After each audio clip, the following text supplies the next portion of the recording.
Action എടുക്കേണ്ട ഗവൺമെൻറ്റാണ്.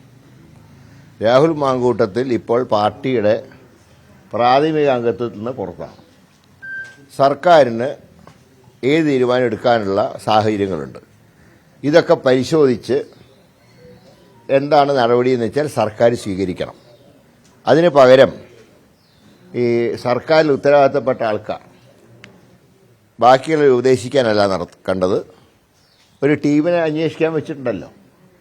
അന്വേഷിച്ച് കുറ്റം ചെയ്തെങ്കിൽ അറസ്റ്റ് ചെയ്യുന്നതിന് പോലീസിനോ ഗവൺമെൻറ്റിനോ ഒരു തടസ്സവുമില്ല. കോൺഗ്രസ് പാർട്ടിയെ സംബന്ധിച്ച് ഇപ്പോൾ അദ്ദേഹം പാർട്ടിയിൽ അംഗമല്ല. അദ്ദേഹത്തിനെ പാർട്ടിയുടെ അംഗത്വത്തിൽ നിന്ന് സസ്പെൻഡ് ചെയ്തിരിക്കുകയാണ്. കൂടുതൽ തെളിവുകൾ പുറത്തു വരികയോ മറ്റ് നടപടികളിലേക്ക് കടക്കുകയോ ചെയ്താൽ ഇപ്പോഴത്തെ അച്ചടക്ക നടപടി കുറേ കൂടെ കടുപ്പിക്കുന്ന തീരുമാനം കോൺഗ്രസിൻ്റെ ഭാഗത്തുനിന്നുണ്ടാകും. ഇവിടെ വേണ്ടത് ഈ ശബ്ദരേഖയല്ല, യാഥാർത്ഥ്യം മനസ്സിലാക്കി നടപടികളിലേക്ക് പോകേണ്ട പോലീസാണ്. അതിനവർക്ക് എല്ലാ സ്വാതന്ത്ര്യവും ഉണ്ട്. അത് ചെയ്യുന്നതിന് പകരം ഈ വിഷയം വലിച്ചു നീട്ടിക്കൊണ്ടുവല്ല വേണ്ടത്. ജനത്തിനുണ്ടായ സംശയങ്ങൾ ദൂരീകരിക്കേണ്ട ഗവൺമെൻറ്റാണ്. ആ ചുമതല ഗവൺമെൻറ് നിർവഹിക്കണം.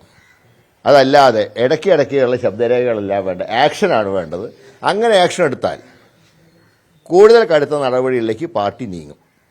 അപ്പോൾ ഗവൺമെൻറ്റാണ് ആക്ഷൻ എടുക്കേണ്ടത്. അതിനു പകരം മന്ത്രിമാർ വെറും പ്രസ്താവനകൾ കൊണ്ട് കാര്യങ്ങൾ നടത്തിയിട്ട് കാര്യമില്ല. അവരുടെ കയ്യിലാണ് നിയമത്തിൻ്റെ കടിഞ്ഞാൺ. അത് ആക്ഷൻ എടുക്കട്ടെ.